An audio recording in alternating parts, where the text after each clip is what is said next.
Right, we're here at the British New Car Rare, first round of brand tax this year with Max Coates and the Mini JCWs. How's the weekend been going, mate? If you'd have asked me the question yesterday, I'd have said, all right.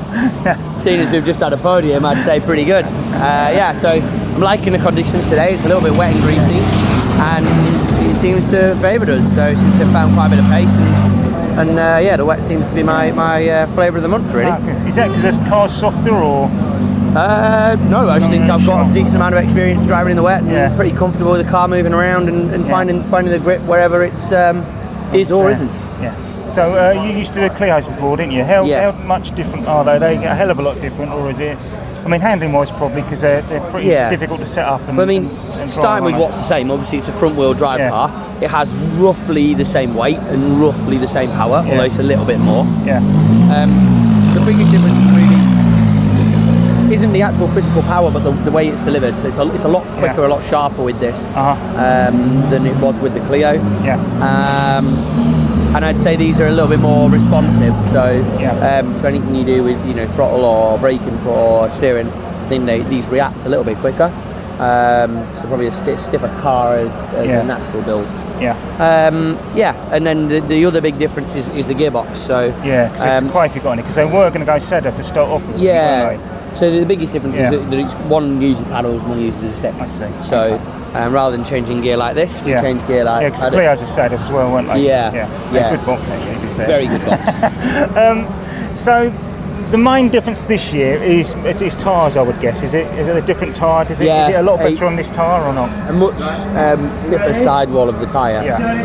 And so does it make it more predictable? Because from what I can get is one moment it'll be good in a particular corner, do one thing, and then as you come into the corner again, it'll be doing something totally different. So last year it was quite unpredictable. Now it is more predictable. Gives you a better idea. But I think the biggest thing is now because the sidewall was quite soft last year, when the cars slid, they started to bounce. And when they bounce, then you're not on the floor. You're not on the floor, you can't control it. Now, because the tyres are a lot stiffer, it slides rather than bounces. So whilst we might still have moments and go sideways, they're a little bit more controllable. Touring cars, so I've got to ask you about this because I'm desperate for you to get into them. Me too. Have we decided to make a car yet, or is that still? We're assessing it by watching what's going on at the moment. So do you think the rear-wheel drive has still got an advantage or not? I mean, it obviously works in the BMWs. I think they struggled on the wets this morning when they tried out. I haven't massively seen what's happened of the last round. I think probably rear-wheel drive is just on the edge at the moment of being the faster car, but we've got to wait and see. And so will that be a different manufacturer coming in totally, or will it be an existing manufacturer that's in It's highly unlikely it'd be a new manufacturer. Okay, because of the tickets and the ticket Our numbers. Discussions so far have been with manufacturers that are already on the grid. Okay. But that's not to say that things can't change between now and next season. So, I think we're probably still a couple of months away from being able to realistically assess that. We wanted to let a few rounds go throughout the year before we jump into committing to buying a car, because clearly it's not a one-year program. It's a multi-year program. Is the budget a big step up, or is it so £1 million a car, or this is about 150? No, this is probably about 80. Is it? And then touring cars sort of in line with the Clios, really, from kind of like 300 up over, really. Ideally you want about $500,000, but 300 is about where we could So will you be in a team with other drivers, or will it be just specifically? Again, not really sure yet. Okay, so Graves don't fancy it. Well, Graves will run it. Yeah, that's the intention. Graves will run the car.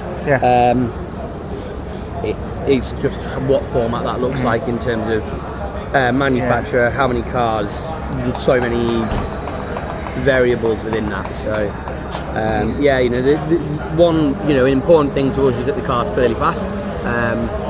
So either it's a car that's been on the grid previously and we can see that it's quick, or starting a manufacturer program, which at the moment isn't an option. That's I think where the Audi went wrong, really. They made it front-wheel drive, didn't they? I think it would probably work better if it was rear-wheel drive, but it's all money in it. Yeah, you've got to take each thing as it comes, really, and we're just not quite at that position yet to be able to make a proper decision. So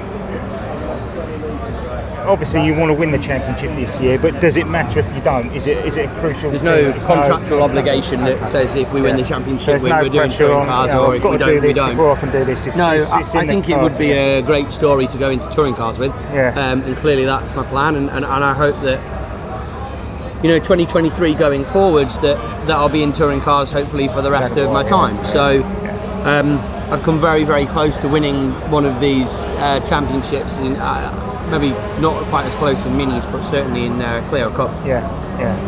And I'd like to do that before I go to touring cars. So it's probably as much pressure on myself and a personal goal and ambition than it is anything else. I'm sick of finishing second and third, so I want to win it. I mean, by rights you should do, really. Yeah.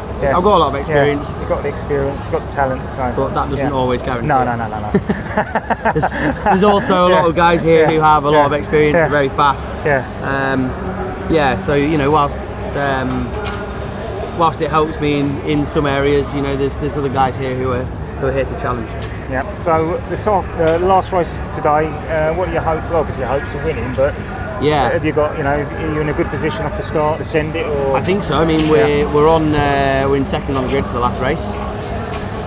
So front row, it's the first to been up this weekend. Generally, my starts have been quite good, so I'm hoping. So could that be a slight advantage being where you are actually, the non-Paul? Yeah, I think usually here they tend to say that second place is usually better than first. So the tarmac, the new tarmac, that hasn't affected anything at all. It's probably a little bit more grippy. Dry shaft's okay. We haven't had any issues. I did, but that wasn't to do with the new tarmac. No. That was to do with me hitting a curb. Just fair enough. Yeah, you've got to try. Yeah.